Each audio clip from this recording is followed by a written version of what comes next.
அல்லாஹுடைய தூதர் சொன்னார்கள், ஒரு இறை நம்பிக்கை கொண்டவனுடைய செயல் என்னை ஆச்சரியப்படுத்துகிறது. அவன் எதை செய்தாலும் நலவாகவே அமைகிறது. ஏதாவது நலவை அல்லாஹ் அவனுடைய வாழ்வில் கொடுத்தால் என்ன சொல்லுவான் அவன்? அல்ஹம்துலில்லாஹ், அல்லாஹ்வுக்கே எல்லா புகழும் என்று அல்லாஹுவை சார்வான். ஏன்? கொடுத்தவன் அவன்.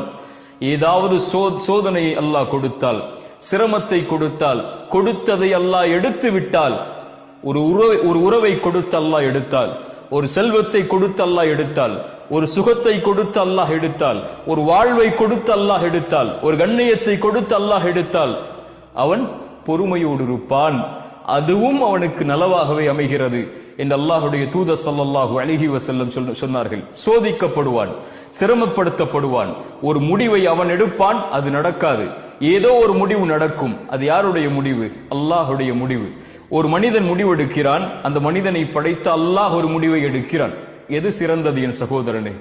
எது சிறந்தது என் சகோதரியே? வஅஸா அன் தக்ரஹு ஷைஅன் வஹுவ கைருல் லக்கும் வஅஸா அன் துஹிப்பு ஷைஅன் வஹுவ ஷர்ருல் லக்கும். ஒன்றை நீங்கள் வெறுப்பீர்கள், அது உங்களுக்கு நலவாகவே அமையும். ஒன்றை நீங்கள் நேசிப்பீர்கள், அது உங்களுக்கு தீயதாக இருக்கும். உங்களுடைய முடிவு எது சிறந்தது என்று உங்களுக்கு தெரியாது. ஆனால் வல்லாஹு யஅலம் வ அன்தும் லா தஅலமூன். அல்லாஹ் தான் அறிந்தவன், நீங்கள் அறிய மாட்டீர்கள். ஒன்றை கொடுத்து அல்லாஹ் சோதித்தால் அது உங்களுக்கு நலவு. ஒன்றை எடுத்து அல்லாஹ் சோதித்தால் அது உங்களுக்கு நலவு. எல்லாம் நலவுதான் இறை நம்பிக்கை கொண்டவராக இருந்தால், அல்லாஹுவை ஏற்று அல்லாஹுவை பயந்து வாழக்கூடியவராக இருந்தால்.